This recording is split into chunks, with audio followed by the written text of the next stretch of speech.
Hi guys, welcome back to my channel. I hope you're all doing really well. Today I wanted to make a quick video about getting over university rejection. Before I go on, I just want to point out that obviously everyone's journey is different. These are just some tips from my own experience, so it might not be relevant to everyone, but I thought I would share anyway. So first, a very brief background so you know where I'm coming from. So in the UK, when you apply to university, you can choose up to 5 universities that you want, and this is really good because obviously this gives you more chance of getting in. So I wanted to be a vet pretty much my whole life. However, for some courses like veterinary medicine, you have to have a backup option. So I could only make 4 veterinary medicine applications, which is what I did. So I put down biological sciences at Warwick as a very last resort. I thought this was my backup if all else failed, and I got 4 rejections, but I didn't really want to study biology at the time. And then as the weeks went by, I started hearing back from universities. Warwick gave me an offer, and the other 4 all rejected me.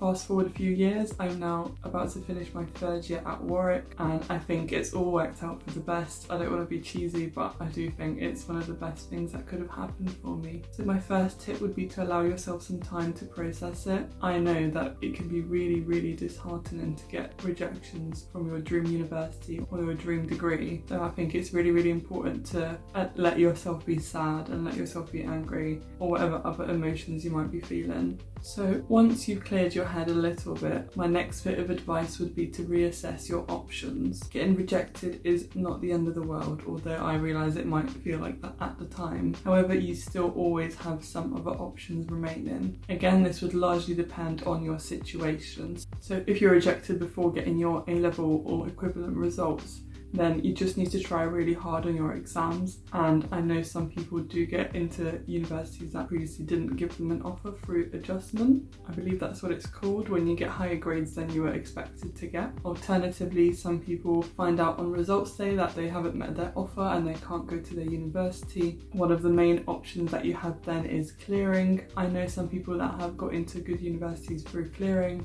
so again, don't lose all hope. Alternatively, you might want to retake your exams. So for example, if you haven't met the entry requirements, you can retake some exams and try again next year. Another option is to take a year out, maybe get some experience, get a job. That could help you if you choose to reapply, or you might find a completely different path that you want to go down. So that was just a few of the options that I can think of off the top of my head, but I'm sure there's many more. My next bit of advice is going to sound really cliche, but it is true, and it is that this is just a rejection. It doesn't define you. It doesn't mean you're a failure. It just means there was no space on that particular course at that university at that time, but that is not a reflection on you. If you really want to study that particular degree or at that particular uni or both, as I said, there are other options. You can retake exams, you can take a year out, get some experience, you can reapply again. So just because you didn't get in the first time doesn't mean you can't ever get in. So if it's something that you really want to do, then don't give up on your dreams. I do believe that everything happens for a reason. Obviously, if you get rejected from your dream university, it might be really hard to see what that reason is. When you get a rejection, you obviously don't think about the things that you will gain by going down a different path.